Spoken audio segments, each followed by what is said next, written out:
Welcome to the K2 Networks, where the thoughts comes true. नमस्कार दोस्तों, आपका स्वागत है मेरे इस शो कोरोना टॉक्स में। तो मैं आपके साथ पवन कुमार। तो मेरे पिछले वीडियो में किसी खास दोस्त ने मुझे कमेंट करके बताया था कि बाबा रामदेव को क्या ICMR की परमिशन नहीं लेनी चाहिए।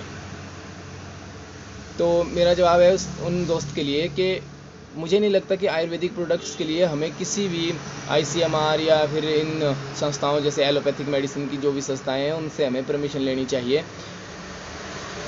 हाँ, एक बात है कि जो आयुर्वेदा में जो कमी है कि उनकी एक अपनी काउंसिल नहीं है, आयुर्वेदिक काउंसिल नहीं है, जैसे कि हमारे एलोपैथी की है।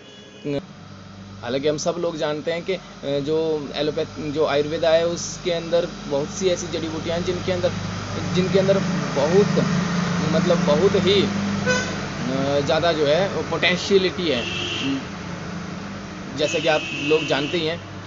पर उस पर आज तक कोई रिसर्च या फिर इस टाइप का कोई कुछ नहीं हो पाया। तो बाबा रामदेव जी ने अपना इस ओर जो है अपना एक स्टेप फॉरवर्ड किया है ताकि वो अपने प्रोडक्ट्स को वो मान्यता दें, वो दर्जा दिला सकें जिनकी कि हमें आवश्यकता है आयुर्वेदा में।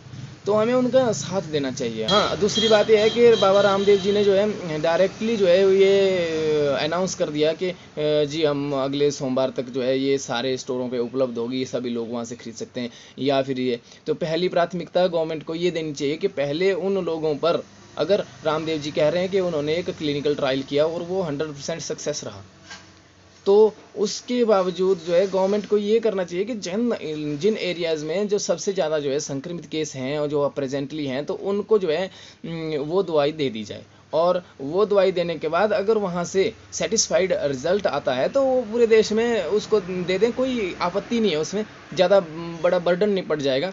पर हाँ, इसके पीछे जो राजनीति हो रही है सबसे बड़ी समस्या उसमें है। मुझे नहीं लगता कि अब जो है ये जो वायरस है वो बहुत बड़ा इशू रह चुका है, या इससे हमें जैसे जो डर था वो रह चुका है, क्योंकि कोई अभी इसके बारे में बात कर ही नहीं रहा है। जो भी बात कर रहा है वो सिर्फ इस बारे में कर रहा है बात कि इसकी परमिशन नहीं ली, उसकी परमिशन नहीं ली, उसने क्यों किया, ये किया वो ये उनको ऐसा करना नहीं चाहिए था। हालांकि आज तक तो कोई ऐसे सवाल खड़े उठे नहीं। तो ये एक बड़ा इशू है। और आने वाला जो इशू है वो मैं जैसे पहले से ही बता रहा हूँ कि जो आने वाला जो इशू है वो हमारी बेरोजगारी और अनएम्प्लॉयमेंट है।